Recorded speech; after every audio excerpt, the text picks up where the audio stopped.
Does that make a difference? Yes. All right. I'm not going to go back and start from the beginning, though. I'll just continue on. So I mentioned cell phones, and that's a cue to remind you, please, if you haven't already, to silence your phones. I'd also like to remind you to fill out the survey after the conference is over that you'll get by email. HFES Central likes to get that data information to help with future planning. And finally, at the end of this conference, I will have some additional information for you about the PDTG HCTG networking reception that is this evening. I'll have a map for you and a list of sponsors.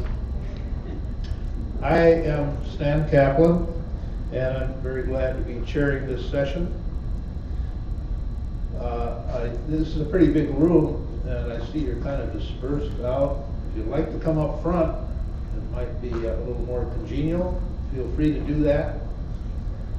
Don't make a big mad rush, but a few of you want to do that. As I said, I'm chair of the session, and co-chair is Russ Brannigan from Arizona State University, and he'll be leading the Q&A session at the end. So please hold your questions until Walter is done here, and then Russ will lead that session.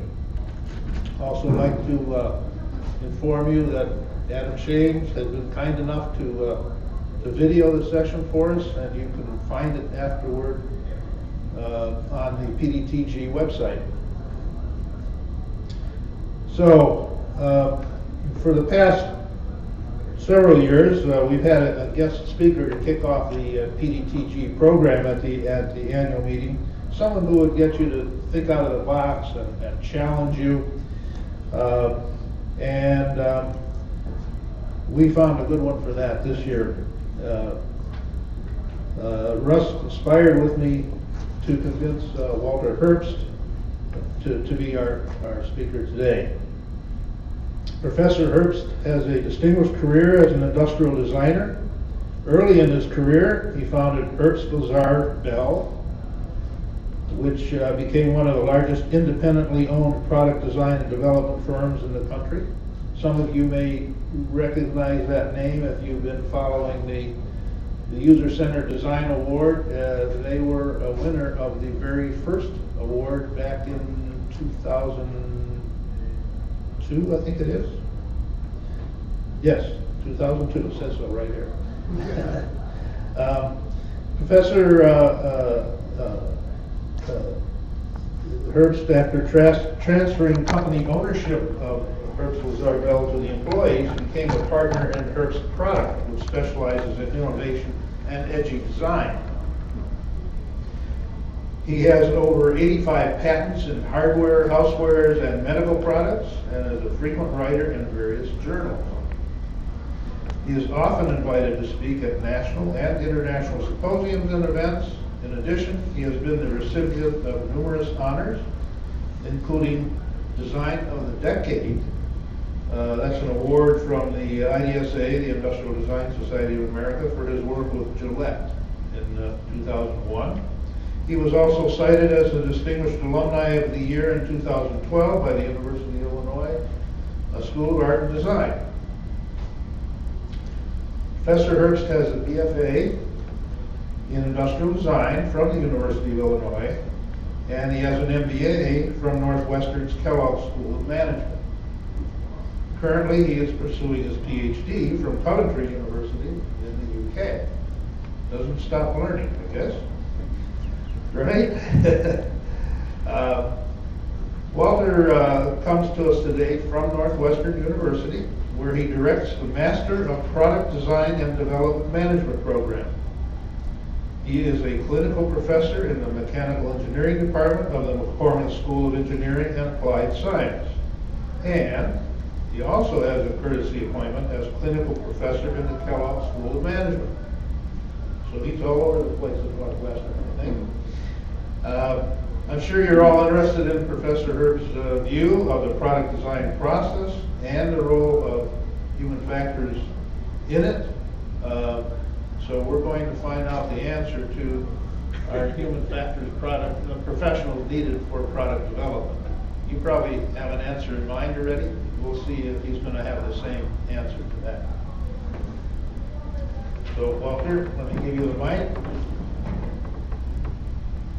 Turn it off first.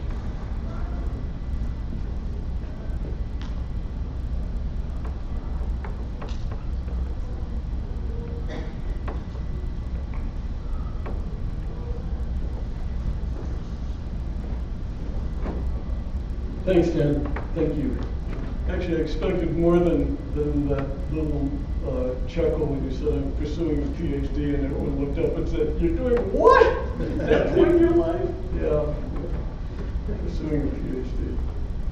No, it's just more letters. I mean, a lot of you guys have all those letters after your name, and I thought, what the hell? Let's see what that's all about, so we'll find out about it. And there's nothing like experience to experience experience.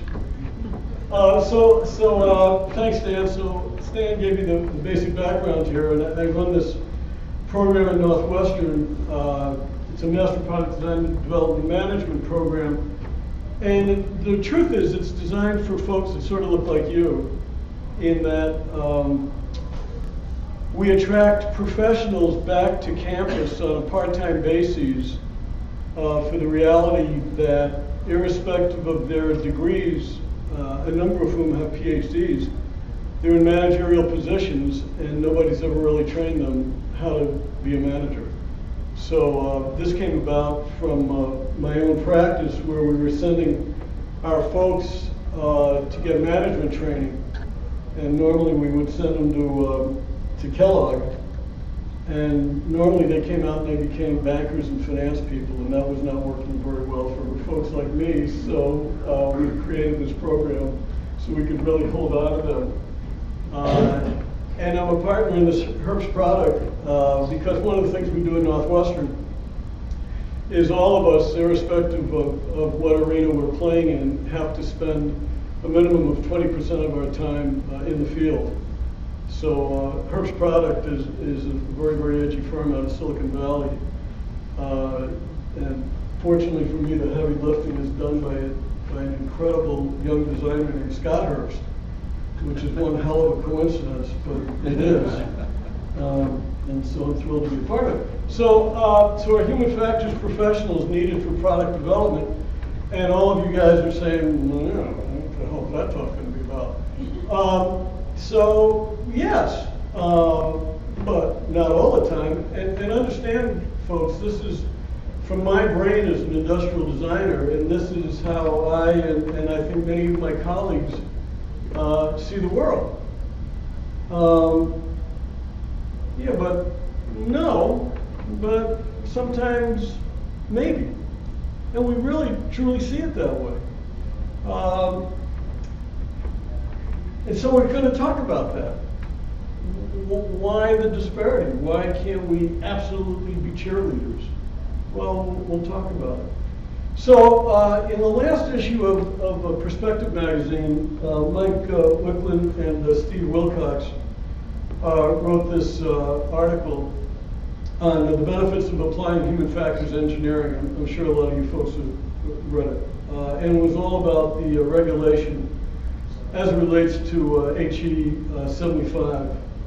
And as was actually written within the article, Russ and I were just talking about it, but at least the article itself talked about the FDA suggestion for usability through testing, which is certainly more mandated as folks want to get into the field. But not of great interest, I don't think, because it's pretty standard in that Michael and Steve did what I would have expected them to do, and they started out the process as they published it with this somewhat circuitous fuzzy front end. And then they went into that circle thing there with iterative design, and in that they were talking about gathering data and doing formative testing, whereas in the fuzzy front end they were doing contextual inquiry. But then that arrow starts getting really strong and rather bold, and at finalization they talk about summative testing and regulation. Okay, so I think many of us would probably agree that that's how some folks see the world. I'll show you how, this is a mice type, and I don't apologize about, but I'll sort of walk you through it. But this is kind of how we see the world as product designers and developers, and it certainly is a way we teach it. So don't even bother trying to read it. I'll just start from the left. Very, very left, we talk about what most of us would be doing anyway, and it's basic discovery research and writing basic business plans and doing some assessments on manufacturing and development and technical issues. And we go through a gate, and then we do some concept work and some preliminary breadboards and maybe some FMEAs, and we keep marching along, and we'll do some preferences research, and we consolidate, and we start writing some preliminary specs, and we get into design control, and maybe we'll start doing some visual modeling, and we just keep marching along. But that phase is sort of interesting, that second circle where it says preferences research. And there's a couple of vertical lines, and the vertical lines show at the beginning and it show at the end because it's a lot of consolidation. Okay. It then goes on into the development of the engineering and building working prototypes and going through agency reviews, and again it's another gate. And ultimately we end up updating all of the drawings and doing tooling releases and refinements and pilot runs and finally production. So that's a lot of stuff, and I just put it up there because it is a lot of stuff. You don't need to know it, but this is how it breaks down. If you were to write a proposal, as we write a proposal, this is how we would write it. We would start off with planning, and then we start building a business case. We build it really, really, really early because our life depends on it. I mean, we're the folks that are creating the new innovative product. So we'll start off on this planning, and then we go into this discovery research and opportunity mapping because we want to see where it could go, how it could go, what are the iterations of it, and we continue building a business case. So we've now gone through a couple of phases, and we finally get into some concept development work. And I'll get into detail on this because I think it's important that you all, as professionals in your field, and a lot of you with classic science-based training in the field, understand what our lives are about, recognizing some number of you certainly work with folks like us. So we finally get into some concept development after having a basis for it. It's critical that even in concept work, and certainly in concept work, we're going to continue building a business case. And if you're doing it right, if we're doing it right, we take concepts and we go right back into research. Because we've learned a lot up front, but we don't know if it's right. We just learned the preliminaries, and now we're going to start throwing a lot of stuff out. And we're not smart enough or gutsy enough to say this is what we're going to do without going into the field. So we go back into preferences research, and we still keep building this business case. And I can tell you, all of this is a bit like Vegas in some way, and that is, up front, the risk is phenomenal, because the truth is, we have no idea what the hell we're doing. And we really don't. We readily admit it. We don't have a clue. But we also don't spend a lot of time or a lot of energy doing it. But as we go along, the bet increases big time. So we better start reducing the risk because the bet is going up. So we do this preferences research because we're going to start betting big money at this point, and we really need to know if we're right. We consolidate because there's no way that any one of our solutions is going to be the absolute, so there's always something we learn. We finally get into engineering. We do some more confirmation research after we get into all of the engineering because this bet is going to skyrocket. It's going to skyrocket because now we're in an engineering release, capital costs, tooling investment, and we're dealing always with hundreds and hundreds of thousands of dollars. So Vegas. So as the risk, as we go down the line, we want to decrease the risk because the bet is getting really, really, really big. Anyway, that's how we all work, and everybody should do it this way. Most of them don't, which is why we have a remarkable percentage of failure in America. We have a failure rate in the US of product introduction at around 92, 93%, which is crazy. That's an awful lot of capital down the toilet. Success, when I reference success, is sustainability in the marketplace for 2 years or more. So we're putting out a lot of crap, and there's no getting around it. We're just putting out a lot of stuff that has no lasting sense of reality. And that's why we teach this, we use it. And there's a lot of ways to look at this. Another way to look at it is we start out with a very basic understanding. We go through lots of observational efforts. We synthesize, we ideate, we prototype, we iterate, and we keep going back and we keep doing it. And we can lay that out a different way because it's kind of a lot of focus and flair.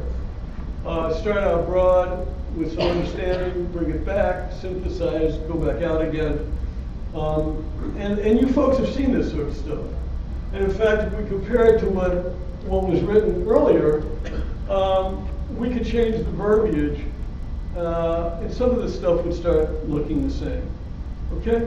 So there's systems out there that we play in. We just play in it a lot differently. So what I want to talk about good design practice, which is really about better managing design innovation. And if I ask you that question, I want you to start thinking about the word innovation. I'm going to get to that, but just think about it. So we want to better manage design innovation. We're going to do it by starting with the basics. And the basics for us are certainly understanding the user. And all of us do it that way. There's no way we're going to start designing without a sense of understanding. If I want to graph that out a little bit, I'm going to talk about a classic design methodology where discovery is understanding the environment and the public data that we can find, the current landscape, developing user scenarios. If I start talking about immersion, we're going to live it, we're going to record it, we're going to observe it. And there's no doubt in my mind that all of you folks, and I think I can say that with absolute certainty, live in those two arenas. You go through this discovery and you go through immersion. And if you're not doing it, I can't, you have to be doing it. Let's just accept that, you're doing it. We get into a thing then called noodling. And that's, for us, that's empathic thumbnailing of early expressions. We just noodle. We just scratch around. We just sketch it out. We do lots of it.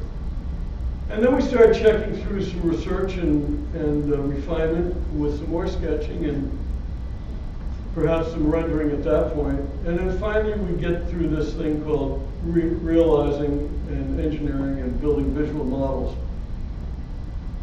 So let's spend a moment on noodling because we're really good at this stuff. And I say that with absolute certainty because that's how we're trained. And we're forever scratching around. I mean, if you could give me any simple problem today, and I'm going to noodle with it for one hell of a long time because the reality is I don't know where I'm going with it. So I just play with this stuff. I don't think you folks do that because you're science trained and that's not what you do. But we have no idea what the solution is. And I tend to think that as scientists, I think you believe that discovery alone tends to give you some insights to direct the solution. I just think that. I think it's hypothesis-based. You prove the hypothesis, everybody runs off and they just start doing their thing. So that noodling is pretty darn important for all of us. And then we get to thinking about stuff like this, and we keep asking ourselves, you know, why am I doing it this way and not another way? How do people think? What are they really doing? And how are they really using it? And we can expand that by looking at these three variables, if you will. Tim Brown wrote a nice book on the power of design thinking, bless you. And he talks about desirability, feasibility, and viability. And when we think about it, and certainly Tim and most of us in the field, we think about desirability from a human point of view with what's technologically feasible and certainly economically viable. And because we have to make sure that whatever we're developing is sustainable in the marketplace for all the reasons I just gave you. I said 93% fail within 2 years. So the trick for all of us is finding this perfect balance when we're dealing with all of these three constraints, and they are constraints. And if you can balance them, it really comes out to being wicked design. But I want you to appreciate what we're doing. The other way you can look at it is this desirability thing is about people. And for you folks, you can really start thinking of yourself as the people part. The human factors folks are playing in this desirability, or should be playing in it, in the people part. And it's understanding human needs, and it's getting at the motivations, and certainly getting at core beliefs. From a technical factor point of view, you want to think about just all the variables that we play with. You know, are we going to build an aircraft out of carbon fiber, or are we going to do, on the flip side, surgical tools that are minimally invasive with some other titanium-based materials, if you will, because at the end of the day, it's all about the viability, the business side of it, and the economics of whatever we're doing. You may also see this stuff written out as socio-economic technological factors called set factors. So all of us play in this field, and we play with all of these because for us to be successful, we have to find the sweet spot. So let's talk a little bit about it and what makes sense and evokes emotion, and what's making sense to all of these users, if you will. And then we're trying to understand what's functionally possible within the foreseeable future. That's a constraint. And what's a sustainable business model? So so I just grabbed some samples that I think are interesting. From a desirability point of view, had nothing to do with this, but I love the product and I love the way they went after the big guys.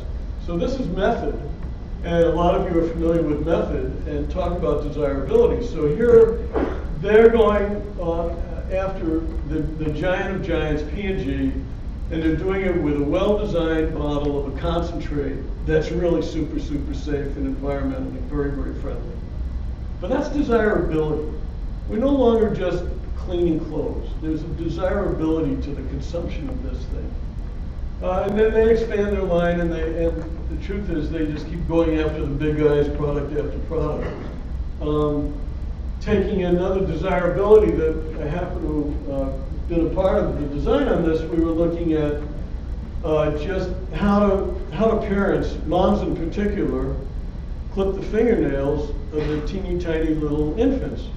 One of the things that got really, really interesting is they do that a lot.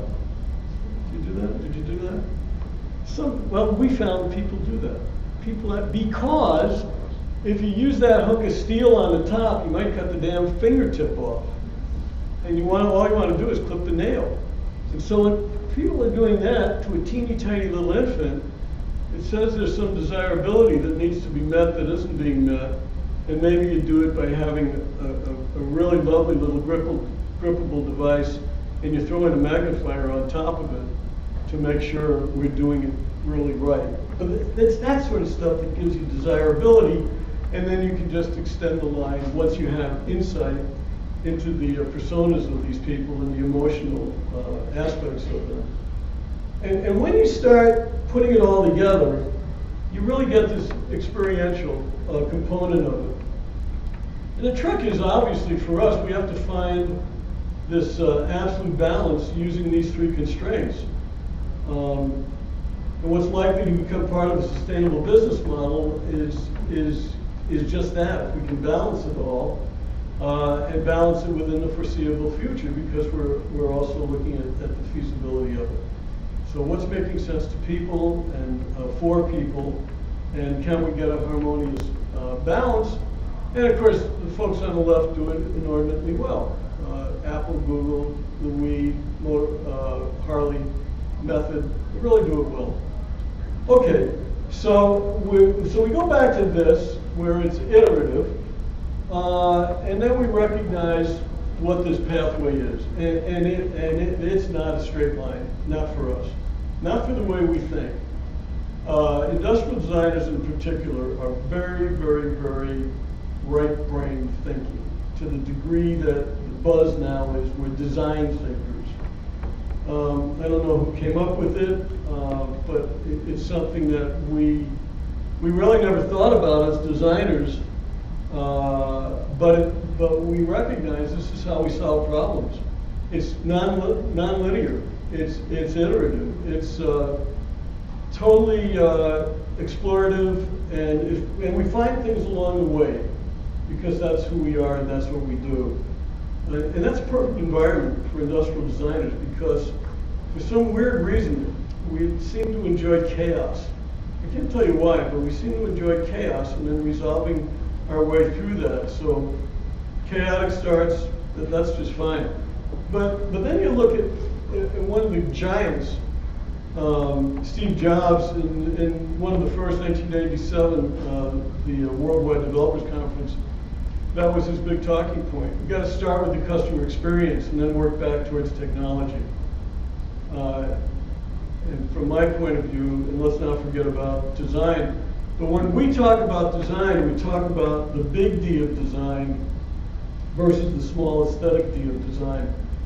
And especially Apple sees it that way, which is the emotional side of it. It's kind of the limbic part of the brain that you folks all understand so well. It's all the behavioral issues, where it's all about gut decisions and responses. And if I look at the way Apple sees things, this is how Apple sees their world. They see design as a tool for creating beautiful experiences, underline the word experiences, that convey a coherent point of view down to the smallest, teeniest, tiniest little detail. And their outcomes of their design development net out in these three arenas: beauty, ingenuity, and charisma, because all of those drive behavior. So, okay, so that's a little bit of a background. But now I want to get to what we teach. I think it's important so that we all understand who we are, how we relate to each other. Certainly at our graduate school and our program, I think we're rather typical. I'd like to suggest that. And most of us play in this general arena of understanding that all of this stuff is team-based, and this is what a team looks like. And what we recognize is none of us can have people siloed in their particular areas of strength, and you have to value all of these styles, because you're never, ever, ever, ever going to know which type is going to solve the problem. So this is out of my introductory class, and I let everybody in the room know, and most of them are engineers and industrial designers, that these are the players you want to put together. Your industrial designers, your marketing folks, human factor specialists, prototype folks, researchers, social scientists, manufacturing engineers, MEs, EEs, softwares, whatever else other engineering folks is. So that's the team we play in, and that's what I teach. And then we have this dashingly good-looking fellow that comes along, and he teaches a human factors course. That's this handsome young man in the front row, Russ Brannigan. And so Russ comes in, and now he's teaching the same people. They're all engineers and industrial designers. And Russ starts talking about things like this. Russ starts talking about the midbrain and the forebrain and the hindbrain, and he talks about perceptual and cognitive and emotional and physical and psychological and socio-cultural issues. And he does things that none of us think about. These are Russ's slides, they're not mine. He gets into things like this, and you guys probably all get into stuff like this.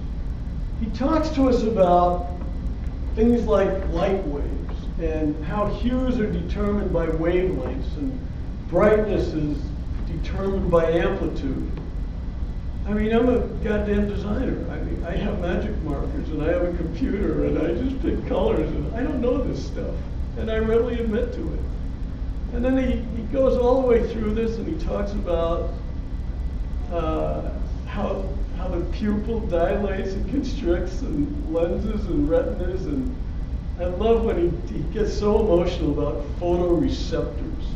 I just love Russ because he just loves that word, I guess, and tries to make sure we fall in love with it as well. And then he really gets quite involved, and he talks about the cones that deal with the reds and greens and blues and the fovea, whatever the hell a fovea is. And then he talks about these rod things, and he talks about dark and light in the periphery. And it's fascinating. As Russ is speaking, there's sort of little birds, they fly over our heads, but we give him good grace because he's so goddamn smart, and we think we ought to all be learning this stuff. And this is all Russ's stuff. I mean, Russ, he could be up here, he probably shouldn't come up, Russ, and just do this lecture. So then he comes back and he talks about, gets very involved, and talks about brightness and hues and charts it all out. And then admits to us that you guys can't even agree if fire engines should be red or this kind of yellow-green. And he says, and then he gives us the backgrounds as if your backgrounds in psychology, if it's cognitive, you'll think one thing, and if it's something else, you'll think another thing. Am I getting this right, Russ? About right. I'm not remembering the lecture, but I'm getting the highlights of it. I hope you remember the lecture. Well, I do. So the point is, we don't know. We don't know. And so half the country, I guess, has red fire engines because they're historic and we like that. And the other half have green because there's folks like you that actually get affiliated with these companies. But he keeps carrying on and telling us about all of these rods and cones. And we sort of listen to him, but when he talks about it, we're kind of thinking cones and rods. How does that all, how does it relate to us? And then if we get really deeply thinking about it from an emotional point of view, we'll actually carry it to that degree and see, maybe it's going to get to this. I mean, it's going to come to something. So we teach this stuff at graduate school because we really do think it's important. I need to say that. But I really want to get to the teaching of human factors versus the reality of designers and learning some human factors. And I think it's critical that you folks appreciate some of the background behind all of this, behind industrial designers. I want to talk a little bit about the classic education of industrial designers and how did we get here and who we were. I think it's important as to who we were. We were chit-chatting at lunch a little bit about who we are. And if I go all the way back to this whole streamlining Raymond Loewy era, 1930s, who is the grandfather of industrial design, and it's a name everybody should know. But I think it's rather interesting because here we have this Frenchman, comes to the United States, and he's a fashion illustrator. He's just an illustrator. And someone actually asked him to design a desktop office machine, and the world of industrial design gets born from this illustrator. But it all started out with this streamlining stuff. I think what's really, really important, though, so here we're in the 30s and the 40s, and it's all about what do designers know and what do designers do, and you have a fashion stylist type guy, an illustrator, who's doing really, really, really, really well in doing the streamline stuff. But having said that, and I think this is true for the way our profession has changed, and more so in the last few years than ever before. When I go back and start exploring the history, I find it fascinating in that Loewy talked a lot about this thing called Maya, M-A-Y-A, which was the most advanced yet acceptable base of design that he could put forth. But Loewy is a stylist. Back in the 30s and 40s, doing this streamlining stuff. he still went on in those early years to become what I would consider a total designer in recognizing optimization, and optimization regarding materials.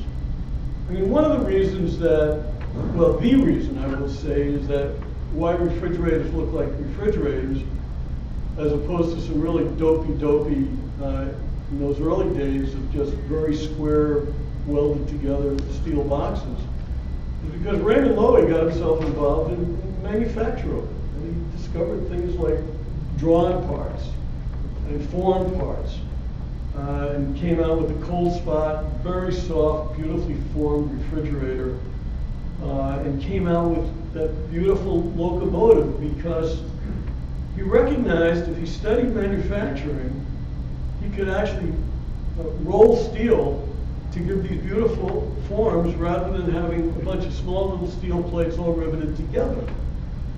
So way back then, we really were evolving, and we've evolved tremendously. And part of this is I want you guys to start thinking about, are you evolving? What were you doing? Where are you now? Where are you going? And as I go on, it might make you nervous about what I'm going to show you about evolving. So, where did we come from and where are we now? Well, the roots were in this all this styling. And then we went to this whole brain thinking and all this strategic problem solving and integration of needs and emotionally driven products became a big thing for designers.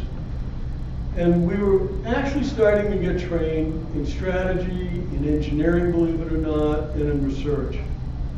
And if I look at the major players in the United States today, certainly not all of them, but a hunk of them, I look at organizations like IDEO. So they get one enormous amount of press. And they're now a design and innovation firm. The Continuum out of Boston is also a global innovation firm. And my old firm of HLB talks about meaningful design, and Frog calls themselves a global innovation firm. And the current little company, Herbst Product, we talk about being a creative agency that transforms complex design challenges into simple, powerful solutions. But there's an evolution that's taking place. So we started out in the styling stuff, and then we went down into strategy, into making sure, and the bottom one happens to be one of our own products, where we were just so sick of seeing all of the blow molded plastic crap that ends up in the recycle bin, faded out, does not go from generation to generation. But there's a strategy involved with most everything that we're all doing. At least I believe that, with most everything that we're doing. And so, what do we know? Well, we know that innovation counts. And I asked you a little while ago to start thinking about what's innovation? And I do this to my class, and I do it to my exec heads, and I do it to almost everybody I run across. And I want you to think about what's innovation. It's really an important subject because we hear about it so much. So I'm not going to cold call like we do at school, but I want you to think about your answer to innovation, and I'm going to bet your answer. So I'm going to give you your answer. Your answer is going to be, it's something new. Okay, a bunch of you said that. Some of you said, well, it's creative and new, or it's different. And innovation really counts, but is that really going to count? I mean, what the hell did you really just say? Okay, so it's new and it's creative, so what? So, it's this. It's the fact that you can't even discuss that word without recognizing its reduction to practice. It has to be real products in the marketplace. It has to be either economic or for the betterment of mankind. And we recognize stuff has to get into the market because we're also so time lag sensitive in that every day late is revenue lost. we pay a lot of attention to that stuff. But we pay a lot of attention to this. It's not just about new technology, it's about discovering needs. And the way we do it is, we think we're pretty good in ethnographic research, and we identify opportunities by lots of searching through lots of sketching. And we think we're pretty good at appreciating aspirational drivers because we understand that if we can think emotionally and if we can drive our firms that way, they can pull it off like Harley does. That's really a good thing to do. And we recognize that technology is good and enabled by technology and driven by more intuitive and emotional design. And we think about that stuff and we're reminded about it all the time because we look at just examples around us. And we look at things like the MP3 player, which was the initial introduction. And then number 6 comes along with this name of Apple, and they win the game because of emotion. So, who are we? How did we get here? What do we know and what did we learn? And this is important for you guys because this is current, this is going on right now. Art Center College of Design in Pasadena, I think is one of the best schools in the galaxy for design. So they have 12 core courses. And they repeat them and they iterate on them, but there's 12 core courses. And there you have human factors and design psychology is a big thing that they teach. Now, I can't tell you who's teaching it. I don't know that. I wish I did. But someone's teaching it. And they're not just touching on it, they're really serious about it because it's one of their core. So then we go along and we look at DAP, which is Design, Architecture, Art Planning Department out of the University of Cincinnati, who is just a remarkable institution. They're just wonderful institutions. So that's their 5-year program. And then I want to look closely at a couple of their courses, and son of a gun, but they are really, really serious about 3 credit hours for human factors and another 3 on user-centered design. And I don't know who's teaching it. You people ought to damn well better know. Who's teaching this stuff? We need to know that. Let's go to SCAD. SCAD is a wonderful institution. SCAD, if you don't know them, is the Savannah College of Art and Design. I don't know, SCAD came up about 5, 6, 7 years ago. Son of a gun, core course, human factors and industrial design.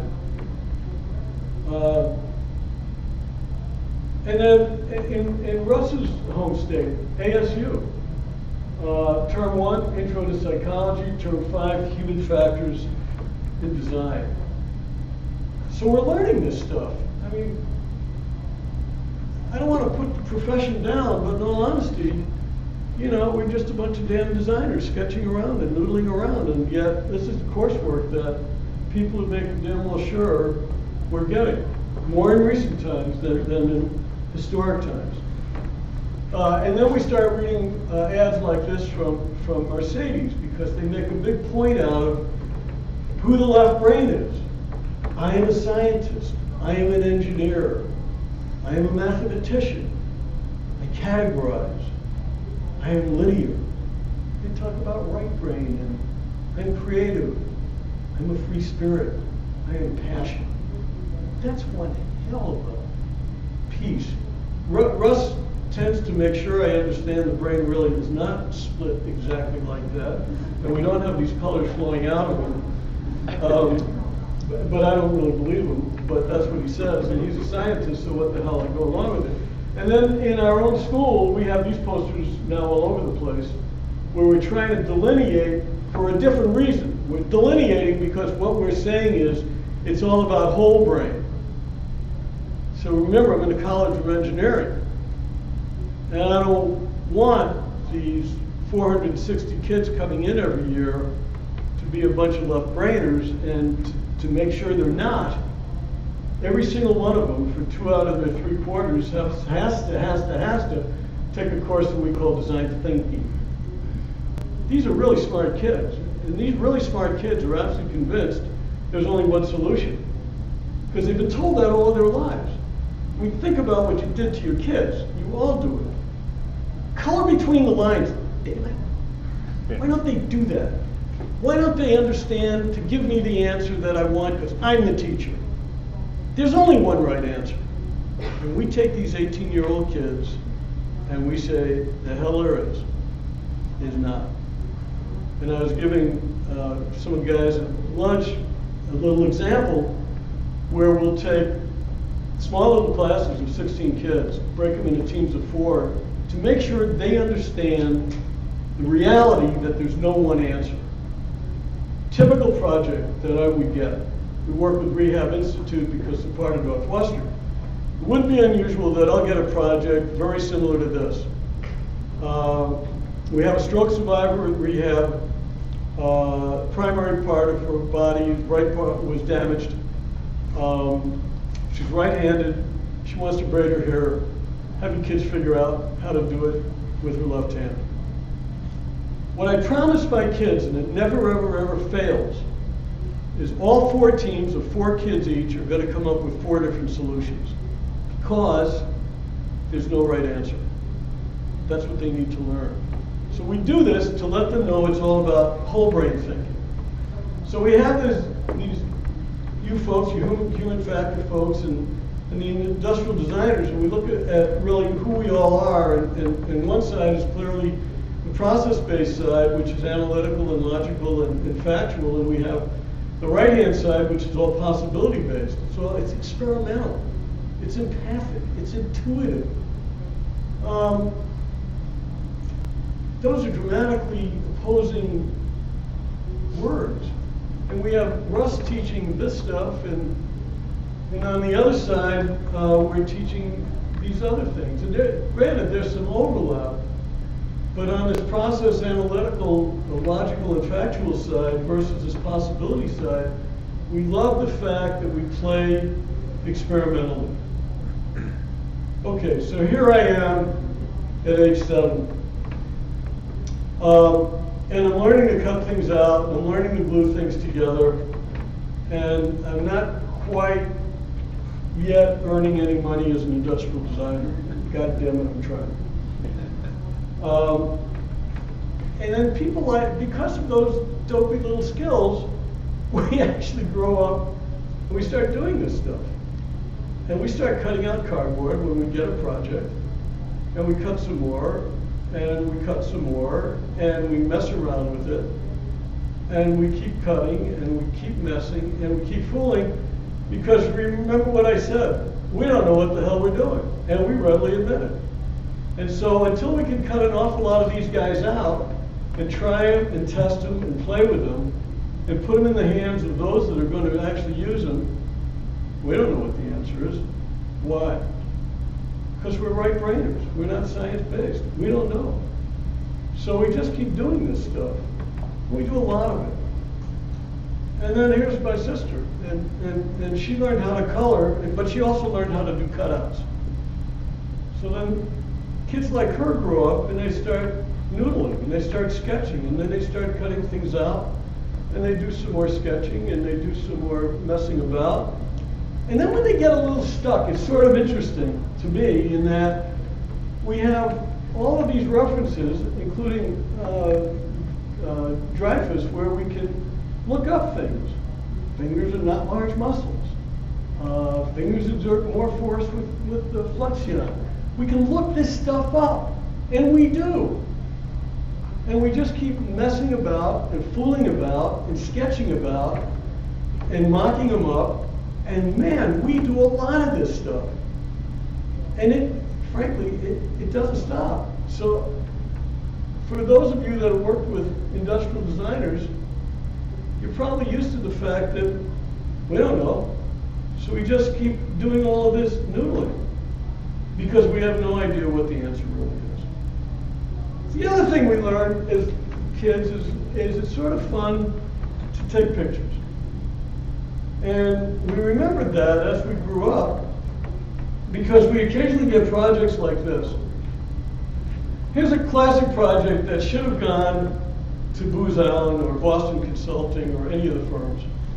And Smith & Nephew goes to a design firm and they say, how do we sell more knees? Are you kidding me? You go to a design firm and ask them, how the hell do you sell more knees? I mean, that's a hell of a question. What do you do as a designer? These guys want to sell knees, you're a designer. Well, one of the things you do if you're a designer is what we said earlier. You immerse yourself. You better immerse yourself. How are they going to sell more knees? I don't know. What does it even take to put a knee in place? Well, if you're Smith & Nephew and you're selling knees, it turns out you have to ship the instruments along with the knees, right? Because knee instruments are just not laying around. You want to sell a knee, you ship free the instruments. Those are about the most primitive designs I think one can imagine. You won't even find anything that bad in your local hardware store, depending on what you're looking for. It's really bad stuff. It's really bad. Why is it really bad? Because Smith & Nephew isn't in the instrument business, they're in the knee business. So what's going on? Well, you start hanging out because we know how to hang out. We know how to observe, and we start hanging out, and we start recognizing that, holy cow, there's a lot of this stuff, and it sort of all looks the same. And I didn't know you had to start assembling some of these things, and you have little guides to do it. And I think I better slow down and really get immersed so I can review it later. So we start taking videos. Keep in mind, the last time we probably used a camera was when we were 8 or 9 years old and we got something to use, but we figured out how to use a camera and how to take videos and how to understand these things that we're now learning names for, called task analyses, and what gets used the least and which of these gets used the most and which are easily confused with what others and which one is the hardest one to find and which one sits around unused for the longest time, and we just keep asking all of these questions. And you ask enough questions and you noodle around long enough and you finally come up with some answers based on immersion, which lets you identify some of the keystrokes. And the keystrokes are, I need it light, I need it grippable, I need it to make me look like the orthopedic surgeon that I am. That's emotion. That's aspirational. Don't give me those crappy tools that you gave me before. I'm a goddamn orthopedic surgeon. I deserve more. Want to sell knees? Give them some tools. Give them tools that really makes that surgeon, he, she, represent what they believe themselves to be.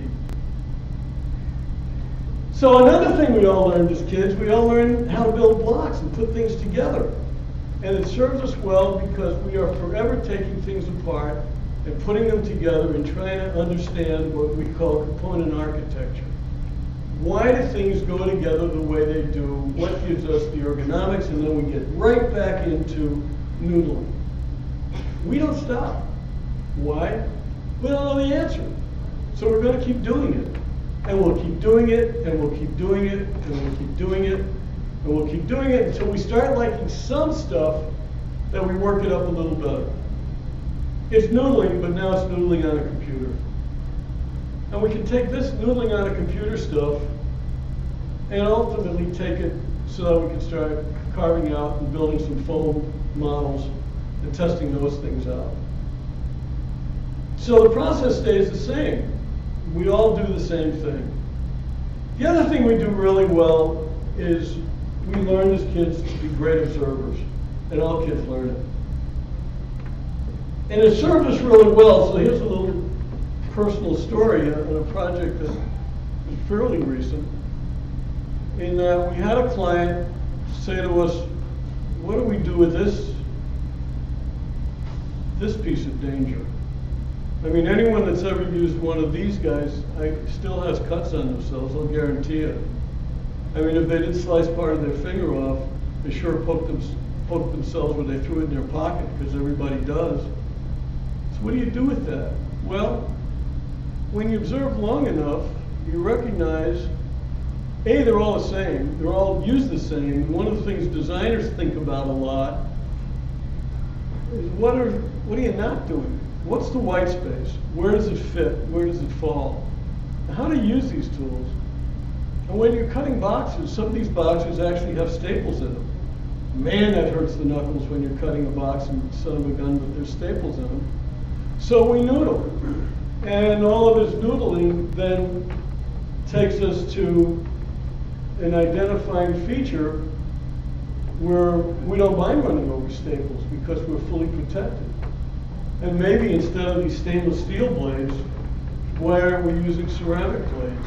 And why aren't we putting a radius on the ceramic blade tip so that I can't poke myself with it?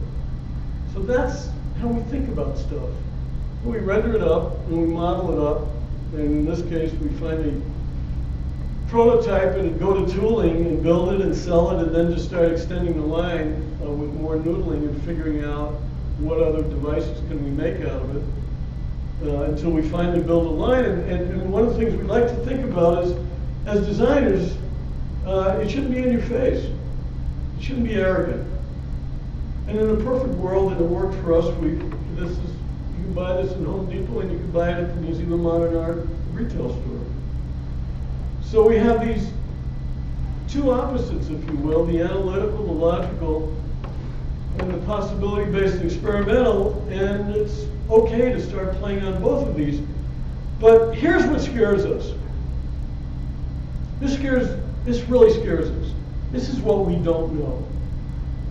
That scares the hell out of us. I don't want that project. I don't even know where to start that project. I'm scared to death. Here's one that shouldn't scare me, and it does. It's Ferrari. Really? What the hell is a Manettino switch that's not labeled and hard to get to unless I reach for the steering wheel while I'm driving 120 miles an hour because it's a Ferrari? I don't think I want to touch this project. I really don't. How in God's name would I, as an industrial designer, want to enter this field? Are you kidding me? Just in case you missed it, that's a baby. That's what we're doing. I don't want to go there. I'm scared to death of this stuff. I don't want to go near it. So I don't understand this stuff. I didn't understand anything I just showed you. You know, the question was, are human factors professionals needed for product development? And I started out rather smugly and I said, yes, but not all the time. And then I said, no, but sometimes maybe. And then I go back and I look at what Whitland and Wilcox did. And they suggest. That's really where you ought to be playing. Right there at the end. Finalization, regulation. So into testing. HE75. I think that's a terrible place to play. I think that's quality control. I think the project's done. And now you're going to come back and bless it or tweak it. You might make a lot of money out of it, by the way. But, you know, you asked me here to say, how do we all work together and what should we be doing? And I don't think that's where you want to be. I think to play in this field for all of us together, and I'm not putting it down because I know Russ too well and I know what you all do and I know what he does professionally and I know how well he really does play in this upfront arena that's this fuzzy arena. But I think you need to be a better partner in the design thinking part of all of this thing, and the big D part of it. It's more about lifestyle, if you will, and about how you think, and it's traits that normal folks, like scientists, wouldn't normally have. It's about curiosity to some degree, and creativity and exploration and playfulness, and it's just a different way of thinking. And think about what we talked about with Apple in terms of beauty, ingenuity, and charisma. So you all need to go, this is Walter saying this, I think you all need to go beyond what you're so good at. I think you need to start partnering with folks like us on the emotion side and the empathic side. Be engaged more early on, more importantly for us in the very beginning. think method, think Oxo Good Grip, think Apple. Start with the customer experience, work backwards towards the technology. Start with this experience, as Steve Jobs said, and then work back towards it. This came out of the Global Chief Executive study that IBM does every couple of years, where they talked about creativity being the most important leadership quality according to CEOs. And I think it was 63%. I'm going to be off by a couple of percentage points, that they don't have it. It's most important and they don't have it. But what they recognized with the standouts practice and encourage experimentation and innovation through the standouts encourage it throughout their organizations. They take more calculated risks, they find many more new ideas, they keep innovating in how they lead and how they communicate. They recognize this new generation, this flux generation that Fast Company has been writing so much about, which is a psychographic that's embracing adaptability and flexibility, and it's an openness for creativity to come out of anywhere. And if you don't question that, then you have to look at the failure rates that we have with standard great organizations. I have my students do this every year, and I ask them to look at some stable organization and why did they fail and what made them fail. And every year I get back, Blockbuster, holy cow, they own the world. Research in Motion, let's see if they pull themselves out of it. MySpace, Kodak, Polaroid, really? They fell so in love with what they were doing, they never moved ahead, they never grew up, they never went beyond what they knew so well, and they all failed. So, are human factors professionals needed for product development? And my answer is, yeah, not all the time, but I want you a lot more if you can start developing some expertise in empathy and emotion. That I need. Okay, so now I'm going to open it up for questions.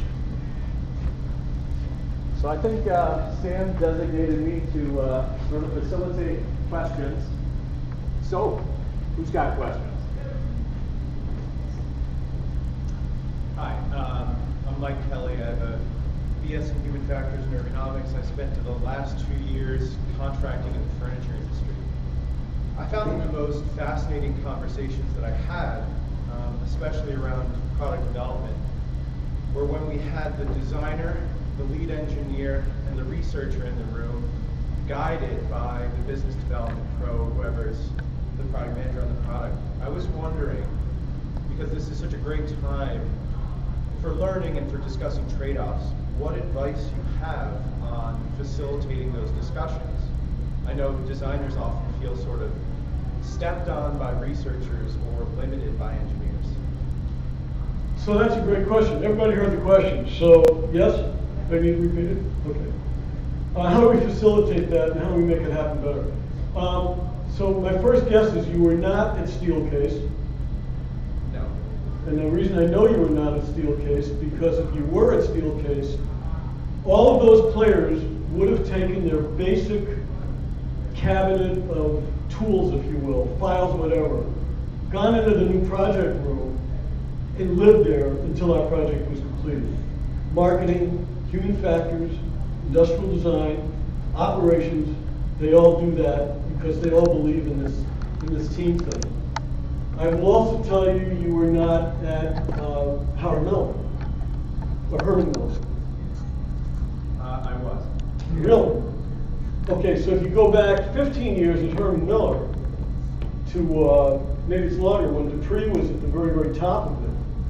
The standard there was, from an engineering point of view, don't you dare screw with the emotions that the designers have put into this stuff.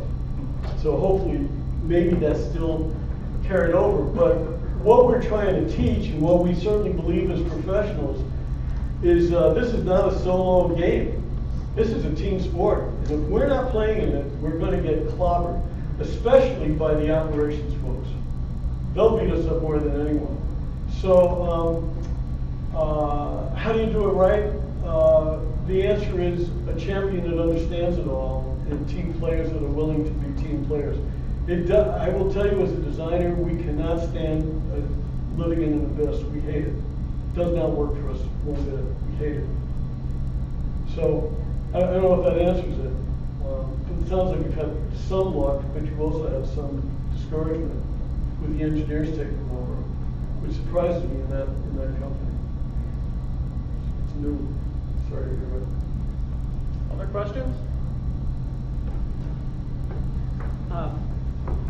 Kim Pravanik, I'm with Montana Overland Research Foundation. A lot of what I deal with is physiology, biomechanics, how things are working, in particular for military folks, but we also deal with wildland firefighters, you name it. One of the biggest frustrations that I've been having is I'm working with a designer, I'm working with an engineer.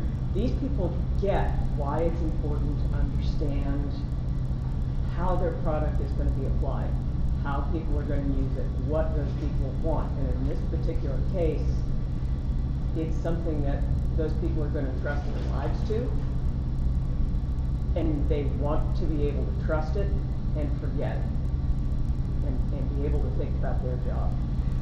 Where the sticking point is coming in is with the business folks who are saying, this is taking too much time. Why are you changing the approach to designing this particular product Sure. when it's been done this way for however many years and it seems to be working fine? Yeah. Damn it. Let me, It can be done better, and it should. Let me make sure everybody heard that. So it sounds like one of the issues you're running into has to do with not so much interacting with design, but just all of the business folks and meeting times and so forth. Yeah. I want a magic wand this time. Yeah, I'll give you the magic wand. I promise you I will. I really will. One of the things we teach, and a lot of the folks already have it in their quiver, is these things called PRDs, product requirement documents. We tend to never start a project without fully writing out the product requirements document, which we consider contractual. Everybody signs off. Operations, manufacturing, marketing, finance, legal, and that's what we march to. And so when you get those folks tap dancing on your head, you got to go back to the PRD in that what are your objectives? That's the overview. What are your goals? Which means what are you going to measure? And then what's the strategy? If you'll stay structured like that, you'll do really, really, really well. If you lay these things out the way I did in the very, very, very first slide, where I phase gated it, and what normally goes along with phase gate, but is kind of hidden until you come out to the meeting site, is all the criteria that allows us to go forward. Are we meeting financial goals? Is human factors, are they satisfied with where we're going? Is it meeting early testing in the field? Is our operation still on board? Is legal still on board? And everybody signs off. But you have to start out with these PRDs so everybody knows exactly what the hell you're going for. I understand that all of those folks are tap dancing on your head because every day market lost is every day of revenue lost. But you can't put up, but there's no revenue if it's a bad product. The other thing that I would strongly suggest that you do is while you're working on that first iteration, which tends to be what I would call downstream technology, because we're grabbing things that we know we may be able to modify, work, and assemble and build within some time frames to make a marketplace. You should always be working on concurrent phase upstream, which is that next new iteration. Because if you don't take yourself out of the game, someone else will. So it's kind of these classic Foster S curves that everybody knows about. So you have technology, and it goes up the S curve, and there's an inflection point. And when things are going great, it's folks like you that have to say, we have to stop doing this. And then everyone says, are you nuts? Things are going great. The point is, if you don't take yourself out, someone else will. If you don't believe it, talk to this guy who was with Kodak. Are you kidding me? They were the first ones with digital And they said, but our business is built on film. Now what the hell do they have besides empty buildings? So you ought to be working a couple of iterations. Always, always, always, and always. Start out with these PRDs, and I think you'll have a lot more success. It's contractual. Thank you. Other questions? Yes. Yeah, I would add to your list Motorola. Oh my God. Perfect, perfect, perfect. Thank you. Yes. Iridium. Everybody remembers that damn disaster? Doesn't everybody want a 20-pound cell phone? Well, yeah, but that was prior to, so don't beat up on them for that. But what you ought to be beating up on for was they never completed the PRD. They were so excited about it. And they said, how about we use it any place in the world? Everybody signed off, but they forgot the PRD part of it that said, and by the way, it needs to also be used inside of a building. They couldn't use it in a building. They never did, they never completed it. And I have Motorola students all the time. Everybody tells you the same damn story. They were chasing so hard to get to market, they never went through all the requirements. Segway. Do you like Segway? Holy cow. Are you kidding me? $200 million later and they forgot that I can do a lot of that with a bicycle? Are you kidding me? I do have a question. I'm piggybacking on your concept of emotion, which I think is a good one. And Russ might actually need to answer part of this. What are the 2 to 3 myths, assumptions, erroneous things that design people think about human factors people? And then the reverse, what are the 2 to 3 myths, assumptions, erroneous kinds of things that human factors people think about design people? You want to start with that one? Sure. No, I was dead serious when I showed you the end of that stuff. Oh, There's but- stuff that scares the hell out of us. And we won't go near it without a professional. And I say that very, very, very sincerely. But there's other stuff because we do it all the time. We are so good at this that we are forever putting this in people's hands, whoever those end users are. And I can run through that testing in such a rapid, iterative methodology time framing that I don't have time for you. Because I just want to know, is this picture okay for you in your refrigerator? You don't need that work. You need this other complex stuff. But I submit only because because we're such believers in the emotion side that's an arena that folks ought to be playing with. Part of our office is we have a wonderful person whose PhD is in empathy. And as far as I know, she's the only one in the country. And I'm thinking, really? She's the only one in the country and we have her? Why aren't you guys stretching a little bit? Why aren't you evolving? Why isn't that part of what you're doing? One of the other things that occurs to me is, I think at one point you said something like, we don't stop when you were talking about noodling. And in human factors, of course, often what we need to do is stop so we can test and so forth. If you expect your designers to stop during that period, it's not likely to happen. They will continue to build and build. And I think one of the reasons is we talk a lot about time management, but motivation management is really crucial. And when you're really, focused on a product and you're working hard, your motivation's really high, to expect the designer to sort of say, okay, now go take it, I'm going to go take a few-day break, isn't likely to happen, because that's simply not how they work. They tend to be fairly passionate folks. The other part is, I think we need to get around the notion that we think about industrial designers as simply stylists, because those days have gone. They're very involved in many other things. They're trying to do a lot more strategy and are quite good at it, and that was part of the advent of the whole notion of design thinking. But I think we've got to get past, because it's not true and it doesn't do us any good to think about designers largely as stylists. Yeah, let me build on that. Don't you dare ever do the following. Give me the absolute specification and fill it in with nice lines. Are you kidding me? We won't do it. Because I have to noodle my way through it. I've got to get there. I mean, I recognize we have constraints, and I love constraints. But we still have to noodle our way through. And that's why I claim it's a team sport. And when it's complex, I'm telling you, we won't do it without you. Other questions? Yes. 1 minute. Sorry. Go ahead. Ironic you had Motorola. Our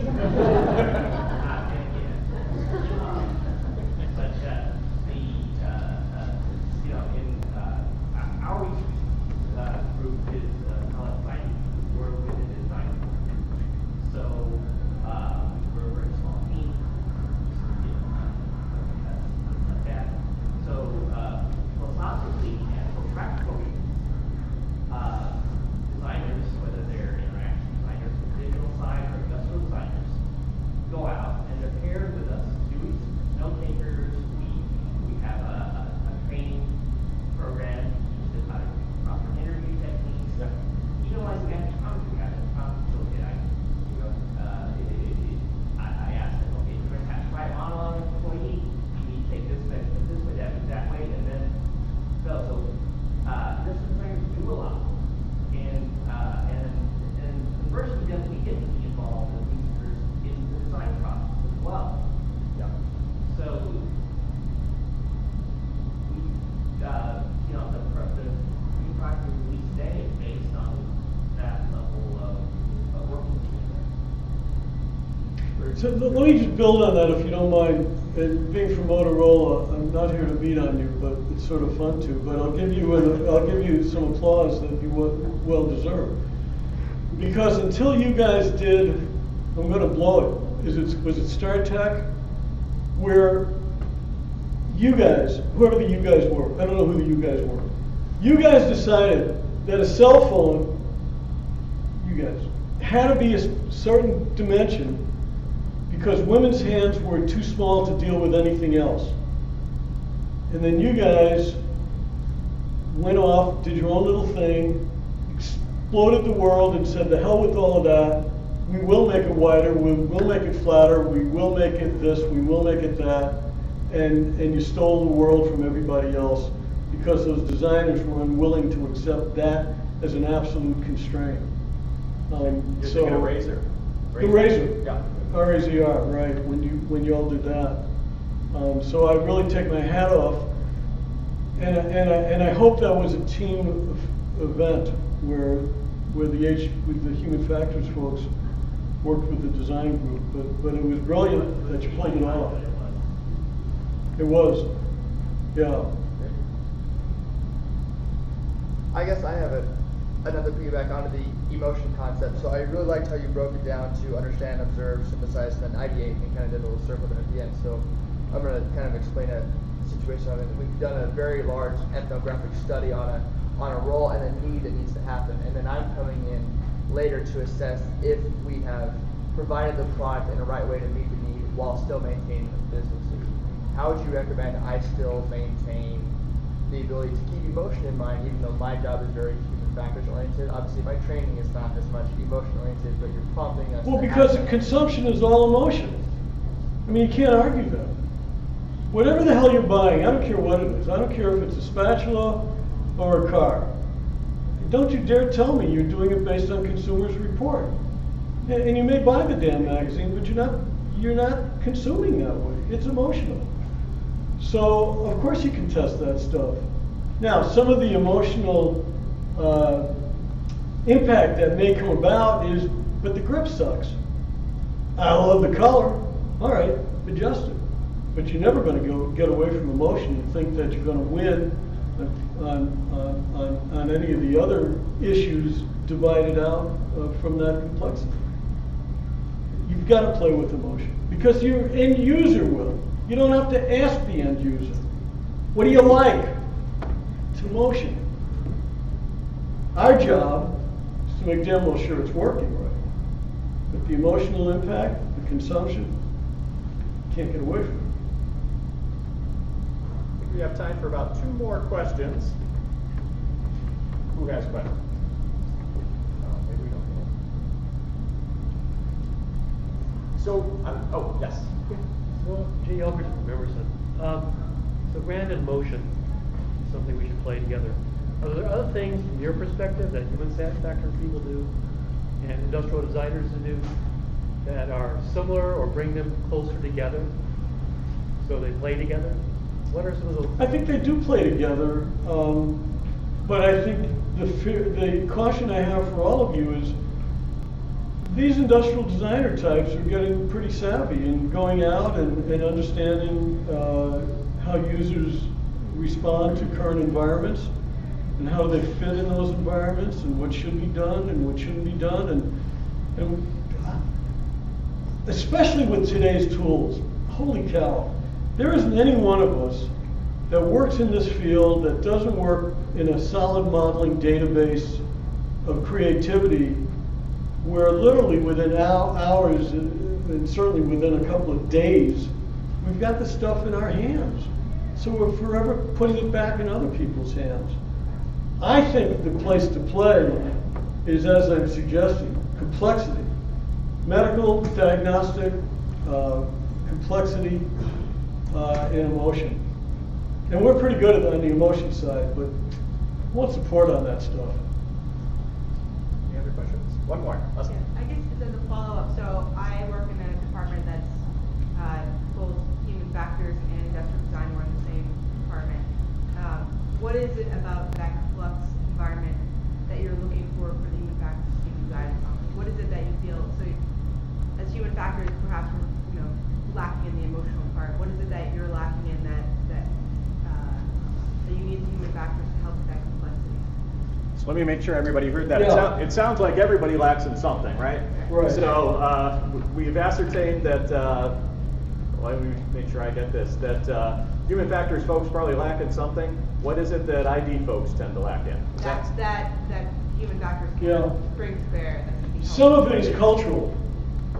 I'm hoping you guys understand that stuff better than we do. Internationalism, where we're living. Color sensitivity, what does it mean? I'm hoping you guys know that stuff, because we really don't. We're not really good at that. McDonald's blew real big when they brought Ronald into Asia with his all white face, and everyone said, "Whoa, Dad!" That wasn't good. Well, thank you very much. Okay.